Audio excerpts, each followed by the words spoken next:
2 Samuel chapter 10. In the course of time, the king of the Ammonites died, and his son Hanun succeeded him as king. David thought, I will show kindness to Hanun, son of Nahash, just as his father showed kindness to me. So David sent a delegation to express his sympathy to Hanun concerning his father. When David's men came to the land of the Ammonites, the Ammonite commanders said to Hanun their lord, Do you think David is honoring your father by sending envoys to you to express sympathy? Hasn't David sent them to you only to explore the city and spy it out and overthrow it? So Hanun seized David's envoys, shaved off half of each man's beard, and cut off their garments at the buttocks, and sent them away. When David was told about this, he sent messengers to meet the men, for they were greatly humiliated. The king said, Stay at Jericho till your beards have grown, and then come back.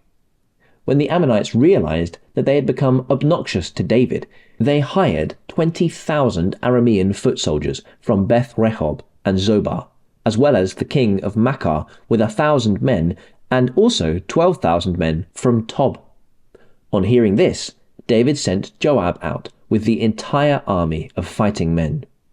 The Ammonites came out and drew up in battle formation at the entrance of their city gate, while the Arameans of Zobar and Rehob and the men of Tob and Makkah were by themselves in the open country.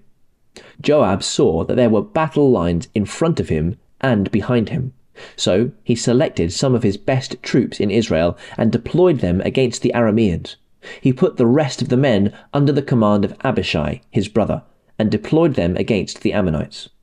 Joab said, If the Arameans are too strong for me, then you are to come to my rescue. But if the Ammonites are too strong for you, then I will come to rescue you.